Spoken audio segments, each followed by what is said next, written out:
Hey dudes, just got to the gym and we're about to work some arms, specifically biceps. So when you step in the gym and you look around, you'll see some dudes doing biceps. A lot of times they're gonna be doing it wrong. So we figured we'd make this video with 3 easy fixes to help you build your biceps bigger and better, buffer. Whether you're new to working out or you've been working out for quite a while, it's either a good learning tool or a good reminder about these 3 easy tips that you can do to make your bicep curl even better.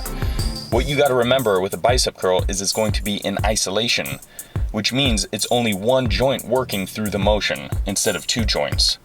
So that brings us right into tip number 1, which is going to be keeping your elbows tight and your shoulders back as you curl the weight up.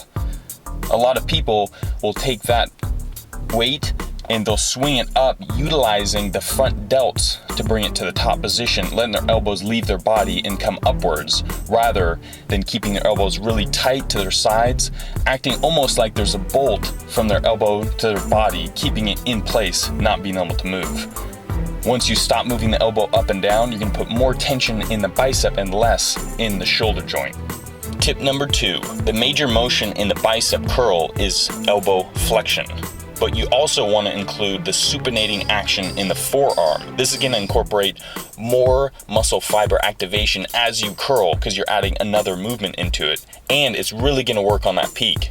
So what you want to do is keeping those elbows tight and shoulders down, you're going to curl up and supinate the palms up as you curl and getting that maximum squeeze at the top position, pulling the pinky into the shoulder. And this is really going to help with that softball kind of look in those biceps.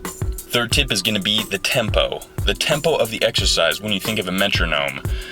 So as you curl up, you want to count up 1, 2, and then down 1, 2, because there's a concentric contraction, which is on the way up, contracting the muscle, and the eccentric contraction is actually going to be the negative in the body controlling the lengthening of the muscle itself.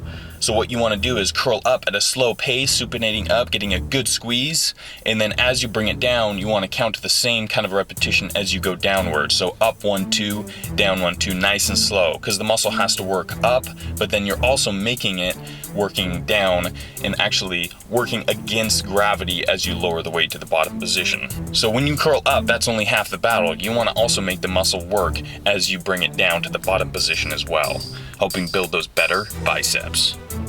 Well, that wraps it up, dudes. Hopefully you enjoyed the video. These are some of the tips and fixes that we use to develop our arms too, and we've made some major gains, as you can see.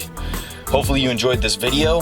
Oh, one thing to remember too is that the biceps are 1/3 of the arm, triceps being 2/3. So remember, if you want some big arm size, if you want the overall look, triceps are going to be a huge major portion of the workouts and exercise that you want to do in your arm workout. And we're going to come out with a video specifically targeting the triceps just like we did with the biceps here.